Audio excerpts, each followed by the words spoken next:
Rob Grimes with the IFBTA, and I'm really pleased today to do another one of our Meet Our Member series, introducing MicroTouch, who is a global industry partner member of the IFBTA. And with me today is John Dittig, who is the Vice President of Business Development for MicroTouch. So welcome. Thank you, Rob. Appreciate you having me. You're seeing a lot of growth in the industry. You see not only the aging workforce, but you also see a really young workforce. Yes. And I talk about this all the time. Even though people talk about like 5 generations, it's actually 6, to be clear, in our industry, because you got to take the under 12 who are actually customers and learning at 3 how to use, a tablet or something like that. So there's 6 generations that we probably deal with, including Gen Alpha, in our industry. So what is the growth that you see, or what are the trends that you see from your viewpoint, not only with the workforce, but the changing customer base and self-service, which you've already pointed out in there? Yeah, is you walk into a large retailer or you walk into a food place and you're like, where did all these people go since COVID? Like, who's working, right? There's a big vacuum. There's a big gap in things. And so with kiosk, it makes the company more efficient because they're able to make the end user experience better. 71% of people that interact with kiosk would rather work with a kiosk than a human. And the order accuracy is pretty much going to be 100%. So you're taking air out of the business. Plus, let me add this. I'm listening. Yeah. Plus, you are becoming more efficient because the cost of a kiosk all in, let's say with software and hardware, is under $5,000 a year. You hire a person at minimum wage, you're going to pay them a lot more than that. And they can be more productive in the back preparing food. Okay, I just want to make sure I understand it, though. Why 71%? So why does 71% feel that they'd rather interact with a kiosk than a person? I think it's a generational thing. It's like you and I, do you still get a receipt when you go to a restaurant? I do. I still get a receipt. If you're over 45, you typically get a receipt. I think COVID to some degree has changed, where less impersonal. Well, I'm under 45, so I don't know. There we go. Yeah, I'm 35 as well. Yeah. But when it comes to when COVID, I think it's kind of changed the game, because you go to a retailer, self-service is booming, where there's like 3 or 4 people maybe standing in a line to check out. Those people that are standing in line to check out are probably our age or older, right? The younger generation that's coming up would rather interact with their phone or self-checkout than actually stand in a line. It's time savings and a lot of times cost savings too. Right. But I want to be clear about that. In reality, MicroTouch is offering solutions that are age independent. Yeah.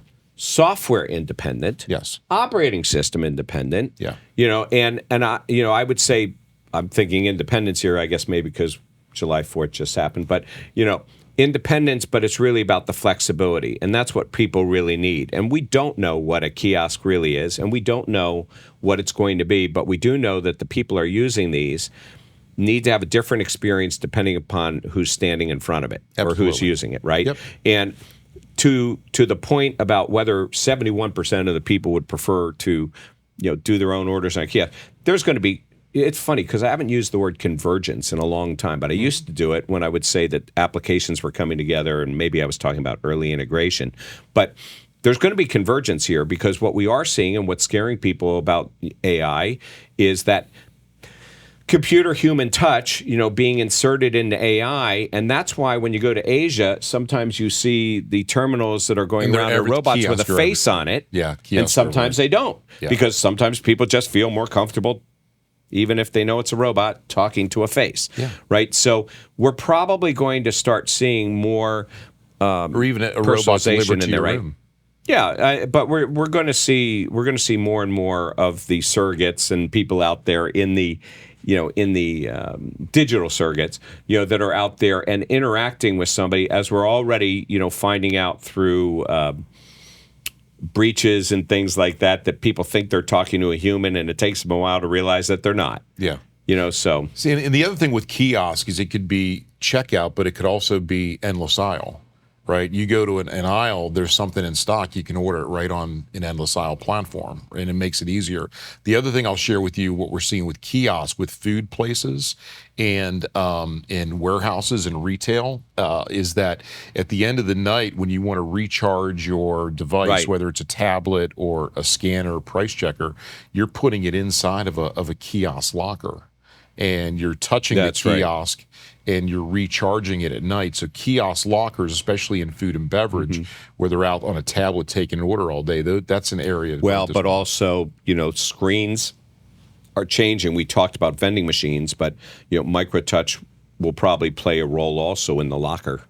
I know that's not what we're talking about, but the lockers Yeah. for the pickup and the piece, because We you do have to play be able there to today. take, right. Absolutely. So I mean, there's so many different places, and the one thing that I would sort of close on this, because you've given us the idea of self-service, but I was doing some. I've been going to some shows and looking at kitchen equipment, and it just amazed me. I've told this story like 3-4 times. And the one thing that was said to me is people were trying to explain how smart kitchens and connected devices and IoT and all these other kinds of things are really part of technology as the IFBTA would define it. Sure. Right? And I said, well, so what you're telling me is all these things are communicating with each other and we can't just be talking about point of sale and signage and all this other stuff.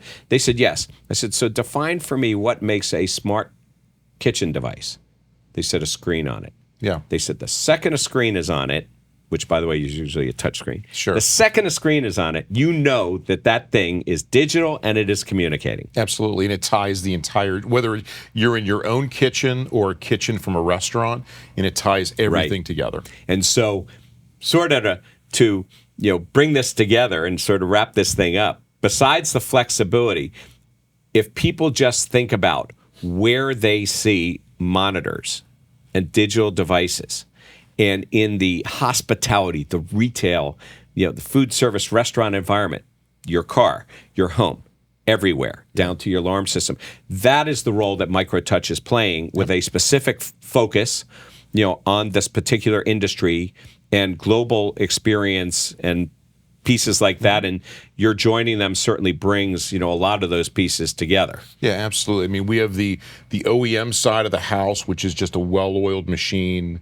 We're in many brands that you use from a day-to-day perspective, and then the MicroTouch brand, having that in front of the customers, just kind of give us the entire circle. Well, I think that people need to be aware of that, and that's of course why you're here. So, last question for you. Yeah. So you guys have joined, MicroTouch has joined as a global industry partner of the IFBTA. Yeah. And it's been a pleasure. Your team's been amazing. The question is why? What is it that, why join the IFBTA as somebody who sells through the channel? Yeah. Okay, which, not necessarily directly to the operators, and we know that the channel is important here, but the operators are as well. So Sure. Why the IFBTA? Yeah, so it's actually been a pleasure with you and Lauren and the entire team.